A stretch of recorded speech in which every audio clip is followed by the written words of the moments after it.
Liz, last year I interviewed Dr. Kwesi Imofo, who is Bloomberg NEF's head of mining and minerals. And we were talking about the opportunity to develop critical minerals and a battery supply chain in Alberta. Mm-hmm. And he said, and I said, well, Alberta's got probably a decade, right? Well, 7 years. Surely they've got to like 2030. He said, no. He said, this industry is moving so quickly globally. He said 2 to 5 years. Would you agree or disagree with that? I think it depends on the part of the battery supply chain or value chain that you're talking about. When it comes to mining, those critical minerals, it's more like 17 years on average to get a mine into production. And then we are seeing, he's right, that there's a very rapid acceleration of new battery technologies. And so there's an order of magnitude difference between the time that we're taking on battery clean tech and the raw materials. And so that's where there's a real tension in terms of, you know, if you're building a nickel project or you're building a lithium project, you want to be able to target the product that your market needs, but it's hard to predict where that market is going. It's moving so fast. One of the other things that Dr. Mofo said is, you know, we all know that China dominates battery metals and processing about 80%. And it doesn't seem very sensible or economic to mine something here, send it over to China, and then bring it back. Yeah. Is your organization looking at targeting the refining and processing of critical minerals into battery metals? Yes.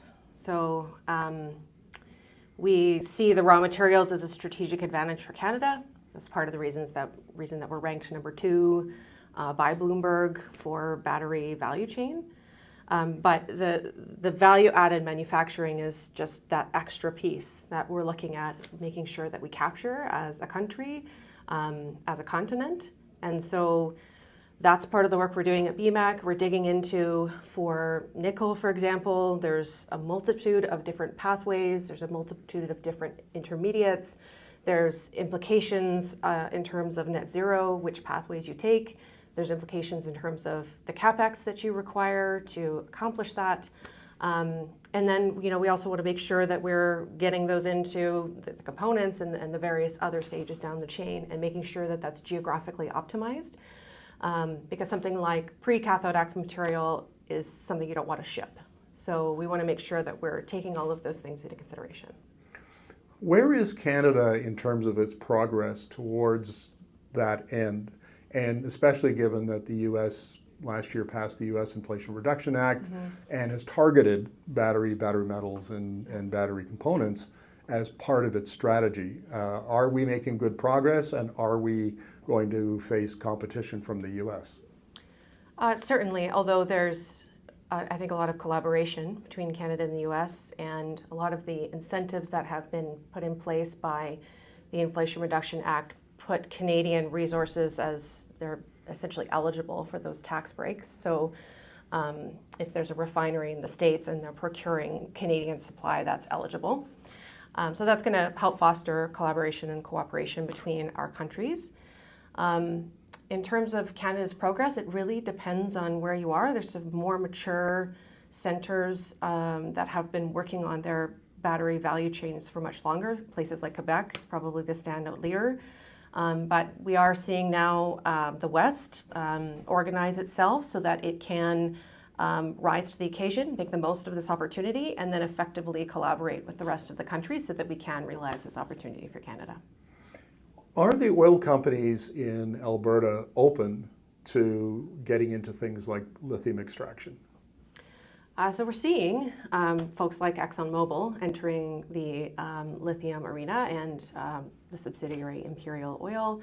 There's been other companies that have been looking at lithium opportunities and resources over the last probably 5 or 6 years.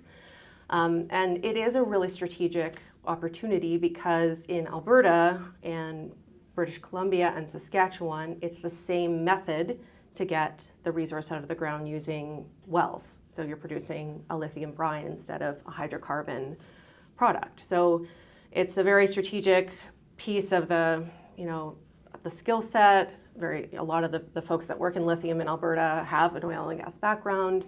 So I think that we will see more and more of that moving forward. One of the points that's been made in previous interviews that I've done with folks is that oil and gas companies and related companies like drilling, let's say, they look for industries where they can scale up.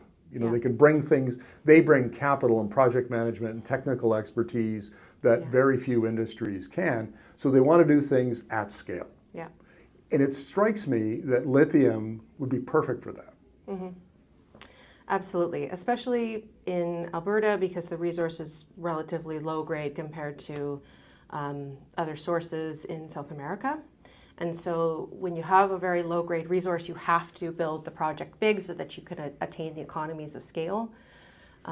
One of the original ideas for lithium development in Alberta was a little unit on the back end of a well.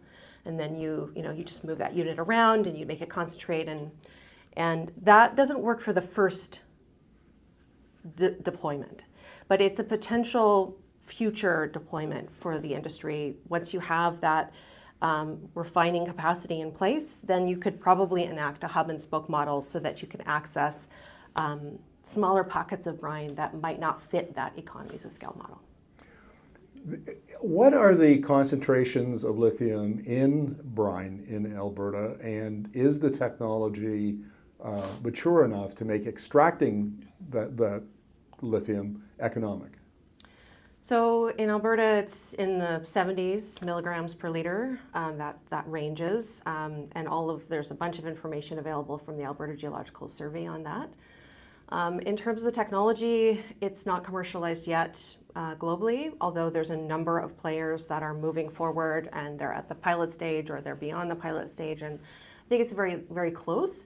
When I initially entered the industry back in 2017, you could probably count on one hand how many direct lithium extraction technologies were out there, and now there's probably 100 out there under development around the world. And so based on the need for lithium and how important it is, it's really only a matter of time, and plenty of those technologies are being developed in Alberta. The U.S. Inflation Reduction Act is pouring enormous amounts of funding and subsidies into developing these early stage technologies, getting them to the point where they're at the demonstration project stage, we're at the pilot stage, and then scaling up to commercial stage. Do we have enough support at the federal level and the provincial level here to do that? I would say there's lots of momentum behind that sort of activity, federally and provincially, depending on where you are. A lot of the latest programs are focused on taking technologies that are specific to critical minerals processing and scaling them up, commercializing them, doing pilots or what have you. I would say potentially the gap is in terms of business model innovation and social innovation. You need more than that. You need more than just technology innovation to make a whole ecosystem work. And so that I see as one potential gap that will help us fulfill the whole value chain. What does the ecosystem look like that you need to make lithium extraction work in Alberta? Well, you need the resource, which Alberta has. You need the oil and gas infrastructure type of things, like a system of wells and pipes and pumps. Then you need the lithium extraction technology commercialized. Then you need to be able to refine that into a battery product, like a battery grade lithium carbonate or lithium hydroxide. From there, depending on where you go in the chain, you could be putting that lithium into battery components. You could be putting it elsewhere. And so that's really that sort of midstream piece. Once you have in Alberta, I think we'll probably go straight to battery grade, whereas in other critical minerals, there's infrastructure already in place that takes you to a precursor. So we have that advantage in Alberta that we will go straight to battery grade. From there, it's building out these midstream pieces, all the different parts of a battery, cathode, anode, separator, electrolyte, or solid state battery components to make sure that we can put that Canadian lithium into a Canadian battery. Liz, looking out over the next 2 to 5 years, give me your best guess at how this industry is going to develop. That's a hard one because it was 5 years ago that lithium in Alberta was, it was a dream that we had. And so that, is very much come into reality now. And so if I had to guess over the next 5 years, I'd say that we would be producing battery grade lithium.